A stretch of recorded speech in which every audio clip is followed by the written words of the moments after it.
beyond the material picture and seeing worth in things that no one else sees. And you know that thing's always going to be there too, because it's transcending and it's proceeding, and that's the spirit that's within things. And so even if we find out more things about, like, learn a new set of chemistry and new chemical sets and new ions and new mathematical or language formulas about how to present our ideas better and be more accurate, we're still more connected deeper than that through our enzymes, our electrical energy, our vibration connection.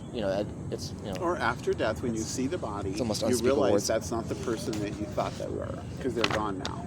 So whatever that is that's gone, that's spiritual.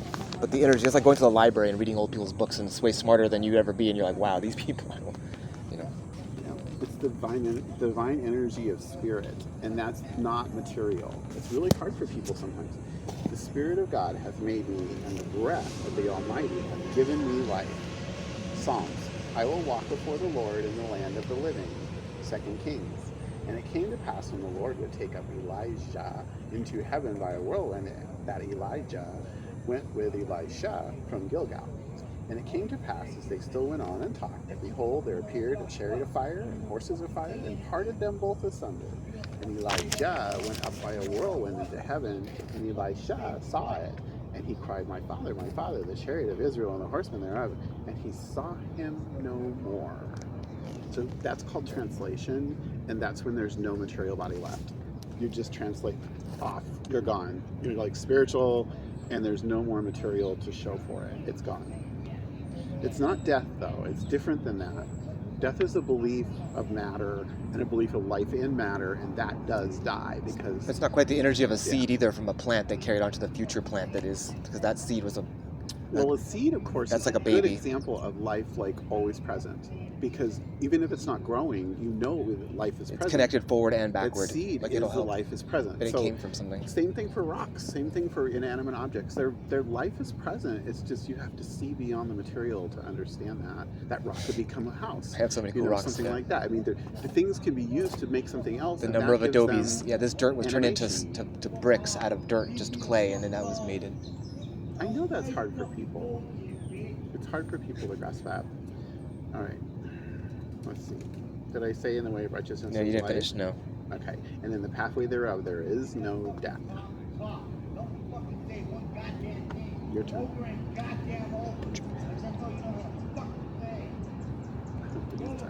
Life is deathless. Life is the origin and ultimate of man, never attainable through death, but gained by walking in the pathway of truth before and after that which is called death. The loss of man's identity through the understanding which science confers is impossible, and the notion of such a possibility is more absurd than to conclude that individual musical tones are lost in the origin of harmony. Mortal mind would transform the spiritual into the material and then recover man's original self in order to escape from the mortality of this error. Mortals are not like immortals, created in nature's own ideas, but infinite spirit being all mortal consciousness will at last yield to the scientific fact and disappear, and the real sense of being, perfect and forever intact, will appear.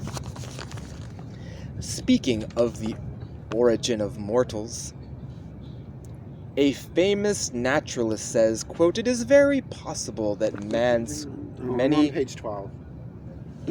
Oh, we went forward. The other way. You already read that. Oops. One moment of divine consciousness, or the spiritual understanding of life and love, is a foretaste of eternity. This is exalted view.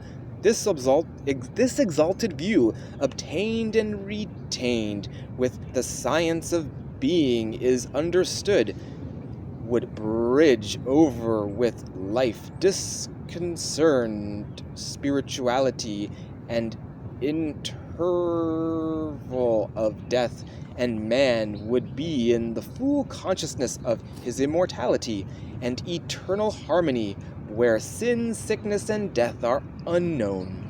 1 Corinthians, for what man knoweth the things of a man, save the spirit of a man, which is in him? Even so, the things of God knoweth no man, but the Spirit of God.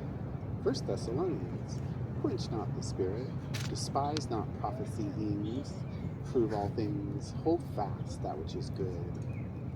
These are a little short. Quench not the spirit, despise not prophesying.